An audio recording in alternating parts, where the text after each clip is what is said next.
熟悉我的人知道我住在东湾 Saint Raymond， 因此我的视频比较专注在东湾房地产市场的分析。但是我也收到了很多小伙伴的建议，希望能够增加对南湾市场的分析。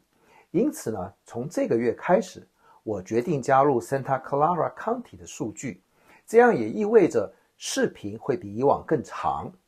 制作这个视频并不容易，需要收集和分析大量的资料。如果您觉得这支影片对您有帮助，请点赞并分享给其他人，这是对我最大的支持。如果您对内容有任何建议，也欢迎在评论区留言，我会尽量根据大家的需求进行调整。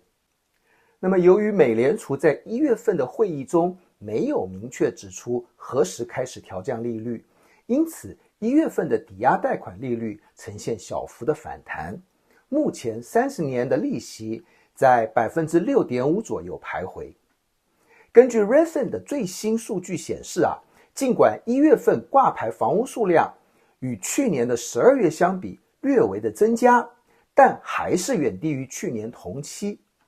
以东湾为例，1月份挂牌房屋数量比去年12月份增加了132套，但与2023年的1月相比少了200多套。在南湾，1月份的挂牌也呈现类似的情况，比12月增加了50套，但比去年的1月则少了近200套。在房价方面，东湾的中价位房价在1月罕见的降到100万以下，平了去年1月的水平。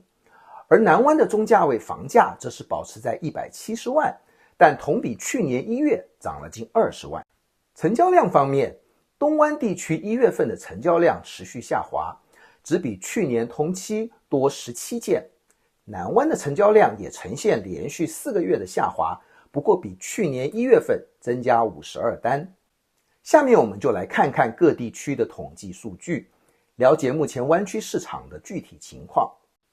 首先是880高速公路沿线的城市，这里挂牌上市的数量普遍下降，其中 Hayward、Newark 和 Union City 的下降幅度与去年1月相比都超过50%以上。这里大部分城市的房价有涨有跌，其中 Fremont 同比上涨2%， Newark 的涨幅超过50%。成交量方面，大部分城市都下降， Castro Valley 下降7%， Newark 下降6%。接下来是 Central Contra Costa 的城市，这里挂牌上市的数量也普遍下降，其中 Clayton、Martinez 和 Pleasant Hill 的降幅都超过50%以上。房价方面，除了 Clayton 以外，其他城市都高于去年同期。Martinez 和 Pleasant Hill 的房价涨幅都超过1.5%。成交量方面， Clayton 和 Martinez 下降， Walnut Creek 则上升3倍。接着是 La Miranda 的城市，这里挂牌上市的数量也普遍下降，其中 Orinda 只有去年同期的一半。房价方面有涨有跌，拉法叶从150万降到135万， Orinda 则是从165万涨到200万。成交量方面也是涨跌互现的，拉法叶和 Orinda 上升， Moraga 下降50%。然后是山谷地区的销售状况，除了 Alamo 与 Saint Raymond 之外，这里的挂牌数量普遍下降， Dublin 的库存减少5%。1月份除了 Alamo 之外，山谷的房价普遍上涨， Pleasant 的涨幅超过7%。成交量方面也是涨跌互现， Livermore 下降近4%。最后让我们看看 Santa Clara 的城市，除了 Cupertino 外，这里的挂牌数量都下降， Los Altos、Palo Alto、San Jose 跟 Sunnyvale 的降幅都超过3%。除了 Los Gatos 外，这里的房价都高于去年同期，其中 Mountain View 和 San Jose 的涨幅达到2%。南湾是硅谷的核心，尽管面临高房价和低库存等问题，但成交量依然呈现增长的态势，尤其是 San Jose 的成交量上升近 1.5 倍。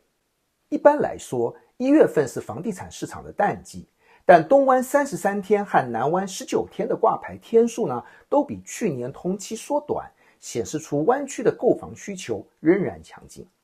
不过正如我在上一期视频中强调过的，贷款利率仍然是2024年房地产市场的关键因素。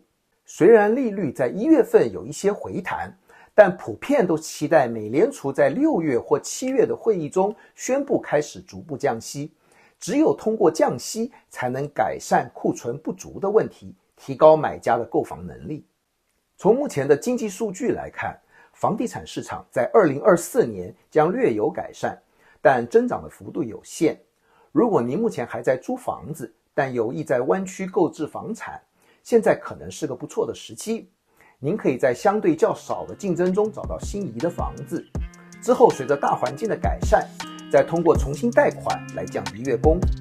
如果您对房屋市场或者买卖有任何的问题，都欢迎随时与我联系。